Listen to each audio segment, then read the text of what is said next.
So guys, I'm trying something a little bit different for this video. I'm just going to do a live recording. I'm going to start doing some of these a little bit more regularly, just so I can give you some real-time updates, what's happening in the Qubic world.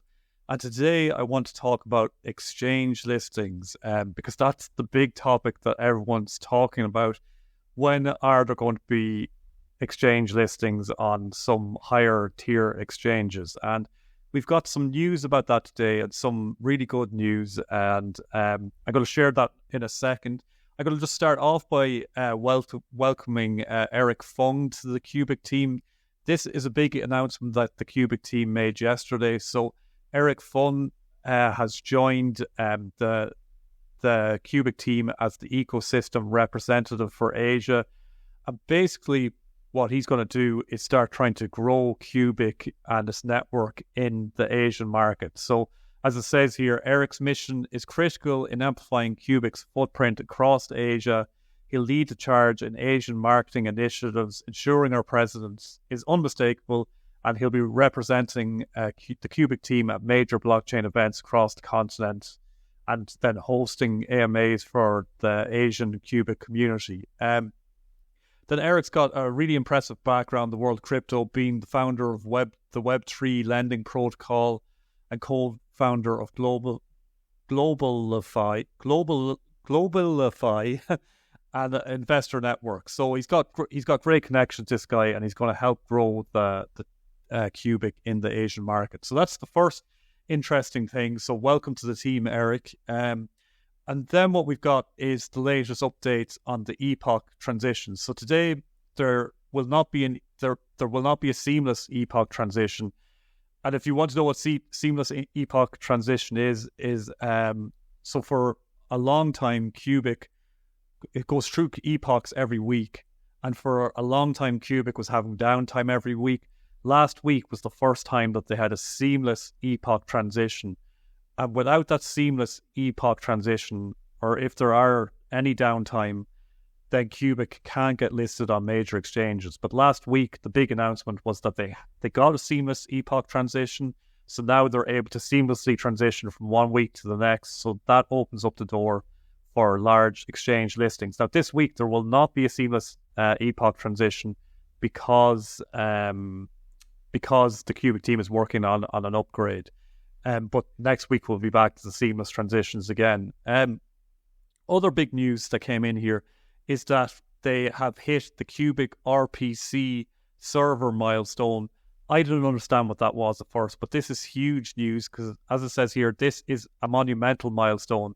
And basically the Qubic team is saying that this, right after the seamless epoch transition, is one of the biggest milestones in the project's history. So with the implementation of the Qubic RPC server, this development is not just a step, but a giant leap towards facilitating exchange integrations, making it easier for exchanges and wallets to work with our technology.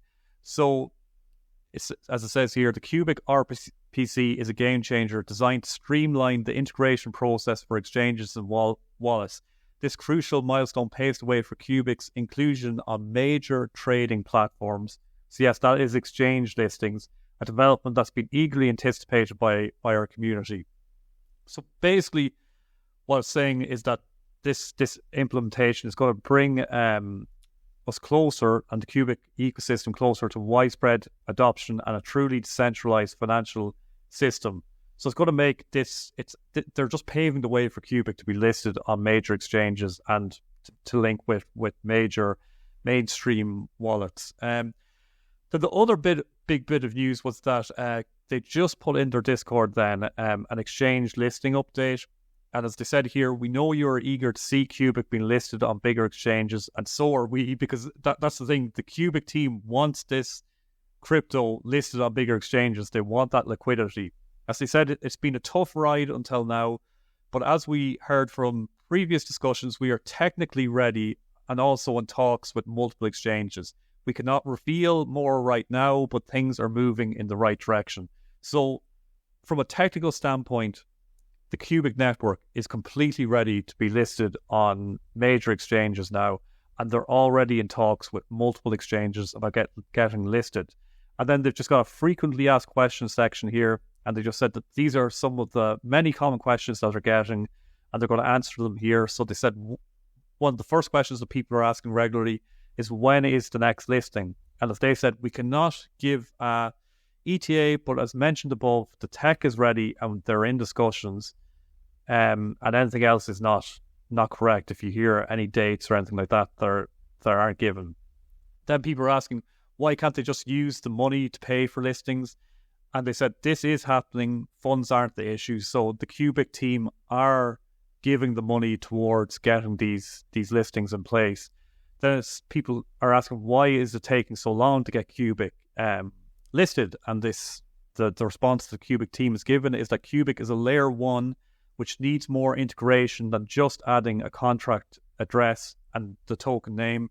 And this is a big thing, is when you see meme coins or layer 2 coins, like something that's built on top of the Ethereum network, those cryptos are far easier to list on big exchanges. A layer 1 crypto is actually quite hard to list on exchanges because there needs to be a lot of work done around adding integrations and adding codes. I'm not super technical when it comes to this sort of stuff. I just know it's way more difficult to add a layer 1 like Qubic. And then B, they said that Qubic is pretty different from what the exchanges are used to working with, because Qubic uses a balance-based approach to track transaction status and does not natively support transaction statuses as they are known from other chains. So again, as we know, Qubic is a really, really, really unique platform, and that's why it's taking quite long. The team has built the RPC infrastructure, as we just heard above, to support easier onboarding and provide exchanges and developers something they are more used to. So they've actually created a way to make these exchange listings easier for exchanges. So it's just around the corner. I know it's taking long, but it's just around the corner for these exchange listings to happen. And then finally, the question that people have, when's the Binance listing coming? And what they've given here is they said that Binance and some other tier 1 and top tier 2 exchanges are different beasts. They require a mix of proper KYC, so know your customer, AML, anti-money laundering, a good white paper, which isn't in place for Qubic yet, regulatory compliance, internal audits of the code base, previous listings on other exchanges, and more. So throwing money at the problem doesn't help here. So Qubic are willing to throw the money at these exchanges, but there's a lot that goes into a listing on Binance and some other top tier exchanges. So as I said here, therefore, please be patient and don't expect a Binance listing next, but it will come eventually. But Qubic has to grow within the ecosystem, and then it can eventually get those listings. I want to end with one thing then from one of my favorite Twitter people right now is Crypto D's. I don't even know how to pronounce it, but I love reading this guy's crypto his Qubic tweets because he seems like a good guy, first of all, and then he's always sharing useful information from the Discord, and it's a great way for me to get news. But I found this really interesting what he shared the other day. And he said one of the unique selling points of Qubic is 40 million transactions per second, and that's what's made it the quickest crypto technology out there. Well, as he says here, how about 100 million transactions per second? Because he got this from the Discord, and someone asked, what is the limit in terms of scale or speed of transactions? And one of the developers said, we don't know yet, but Sergey Ivancheglo, that's what CFB stands for, that's his name, Come From Beyond, wanted to bet if someone provides a test net, he will beat 100 million transfers per second.